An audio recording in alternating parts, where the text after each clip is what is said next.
Good morning and welcome back to Breakfast with Goodwill. We hope that you have enjoyed learning about some of the extraordinary people highlighted throughout this series. Today, we're going to hear from the chairs of Goodwill's three boards of directors, whose leadership, along with many fellow board members, has been central to Goodwill's success. Joining me via Zoom is Don Palmer, the chair of Goodwill of Central and Southern Indiana, Claudia Cummings, the immediate past chair of Goodwill Education Initiatives, and Matt Carter, the chair of the Goodwill Foundation of Central and Southern Indiana.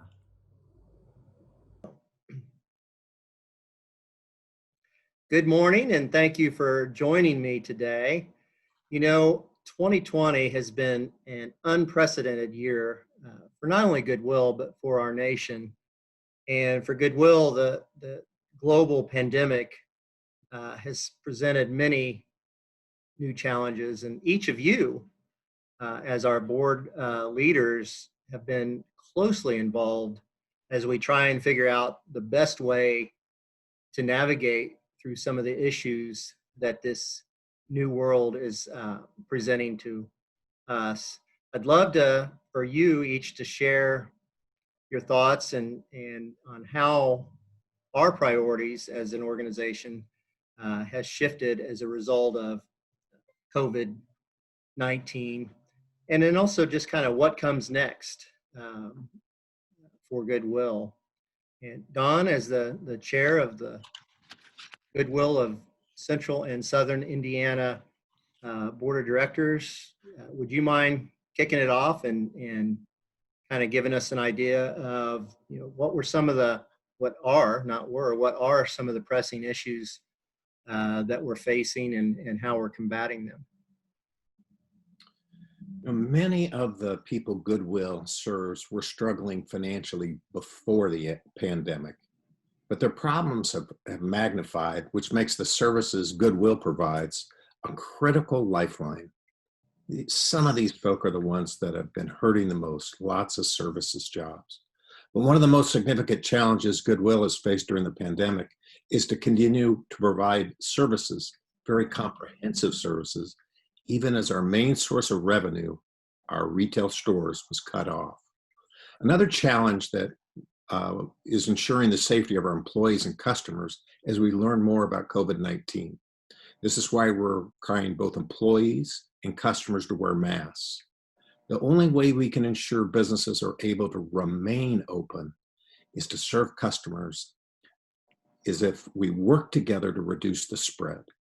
Fortunately, most of Goodwill's 2,300 furloughed employees have returned to work, and the goal is no further interruptions for them. I'm very proud of the actions Goodwill has taken to continue to serve our communities. Thank you, Don. Yeah, quite a few changes and required reaction from the organization. So Claudia, Goodwill Education Initiatives, which is the board that you chaired, has had a lot of challenges as well and had to make adjustments. We operate 16 high schools. What's been going on that side of the organization? Yeah, Kent, one of Goodwill's strongest assets is its leadership, and that's been on display across the organization throughout COVID-19. I was extremely proud of the leadership of the team at the Excel Center and at Indy Met. They pivoted so fast, I couldn't believe it, and they continued teaching students through e-learning, and at every step of the way, they were working to ensure that barriers were eliminated, like by distributing hundreds of laptops to students who otherwise would have had no access to online learning. I personally marvel at the journeys that our students have to take and the roads they have to walk in order to achieve their dreams of earning a high school diploma. So it's imperative that their accomplishments be celebrated no matter the times. The Excel Center location celebrated more than 500 graduates in a number of unique ways, including outdoor ceremonies with social distancing, door-to-door diploma drop-offs, and virtual ceremonies that allowed family and friends to join from all over the country. Indy Met celebrated by going door to door with yard signs to celebrate each of the 60 students that graduated from there, holding virtual celebrations as well. Recognizing issues of food insecurity, the school leaders also went above and beyond by creating a partnership with Gleaners and with Aramark Food Services to create packages for Indy Met students and their families, even delivering them when necessary. It's just been amazing to see everyone come together and meet the needs of our students.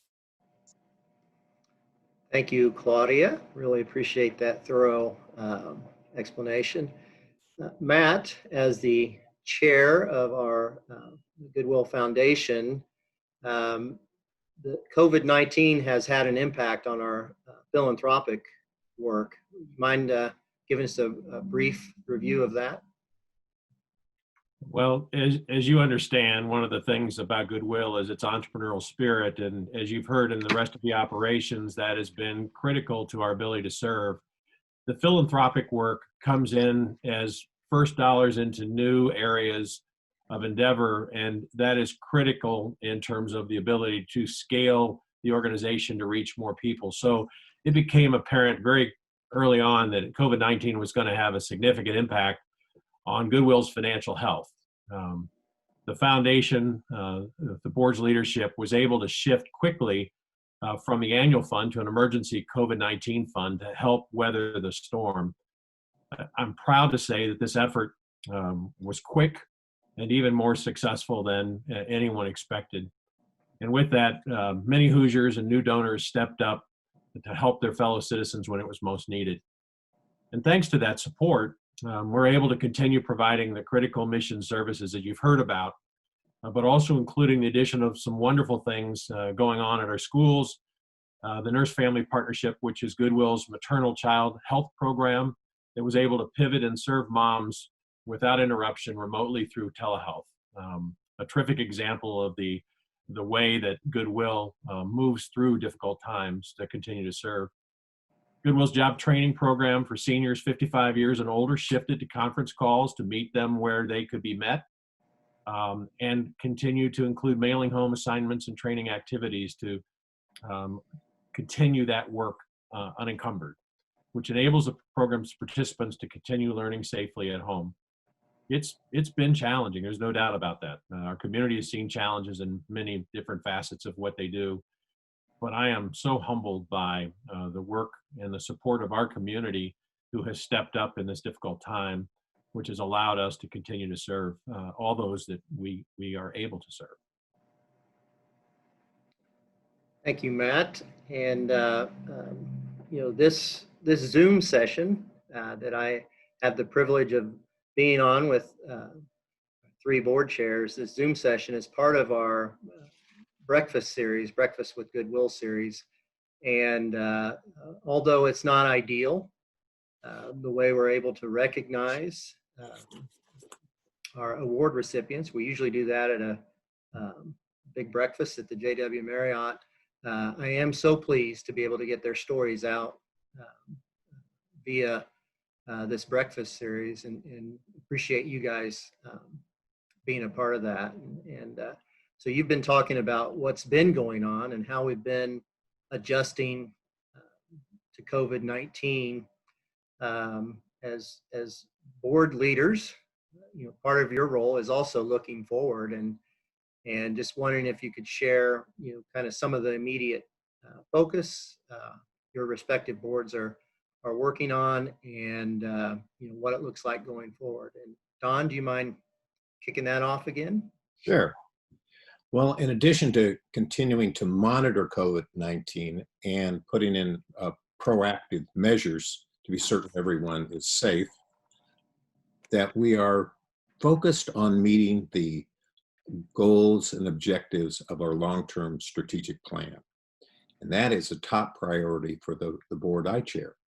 COVID-19 was certainly a setback, but the long-term objective of growing Goodwill's mission to serve more people and to serve the people that we currently serve more comprehensively, that remains.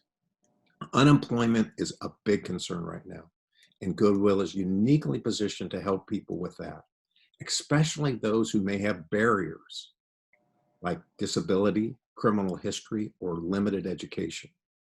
I look forward to the day when social distancing is a relic of the past. But until then, I know Goodwill is prepared to fulfill the promise of its mission to empower people to increase their independence and reach their potential. Thank you, Don. I look forward to that too. I miss seeing you guys in person, so look forward to that day. Claudia, what about the Education Board? Yeah, Kent. The primary focus of our schools is helping traditional age students and adults earn high school diplomas along with a college or career readiness credential. And we're prepared to adapt in whatever ways are required to accomplish that.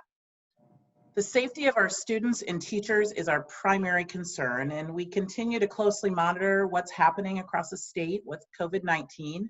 We feel confident in our plan to both reopen our physical locations with social distancing, as well as to provide remote learning options to accommodate those students who are more comfortable learning online. Matt, what message would you like the foundation to share?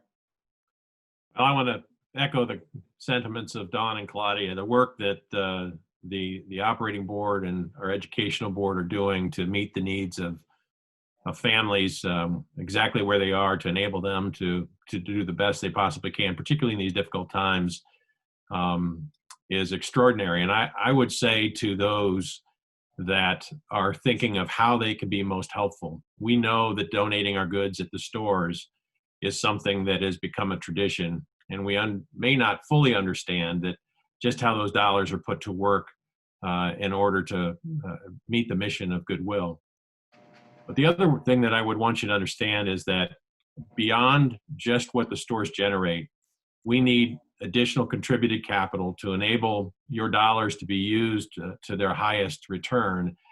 And Goodwill has proven over and over again that it invests in itself, and it invests well and leverages those dollars to the most productive use you could find in a community. So we would continue to ask that you consider us in your giving, that you would continue to donate, shop, and contribute financially to Goodwill. We've been able to serve Hoosiers, and we know we're going into a period where more Hoosiers are going to need more help. And we would just ask that you continue to decide to invest in us, and we will pledge to do the very best. And that's what the foundation is here to do, is to make first investments in new ideas and innovative ideas that make us even more effective at reaching more. And as the Breakfast with Goodwill series illustrates, it's easy to talk about the money we need and the way we invest that money, but there's nothing more profound than seeing the results of how that money changes lives. And you are seeing how your support empowers people and changes those lives in our community for the better in every circumstance. Thank you for that, Matt. And Dawn and Claudia and Matt, thank you for joining me for breakfast today. I really appreciate that. But really want to thank each of you and the board you represent for your thoughtful leadership. It has been, and I'll just say this, a difficult time at Goodwill and with our schools and all of our mission programs. But because of leaders like you, we're coming out of this hopefully stronger than ever. We've got to be ready.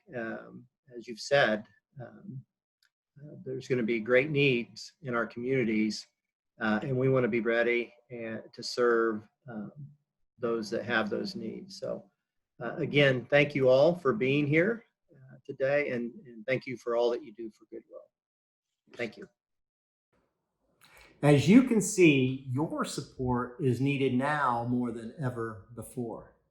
Without Goodwill's donors and shoppers, we would be unable to empower people like Jesse, Zoe, Jacob, and Sierra. Next week, for our last Breakfast with Goodwill installment, you will meet this year's recipients of the Barbara Robinson Memorial Award. We hope to see you there. It's one you will not want to miss. Have a great day.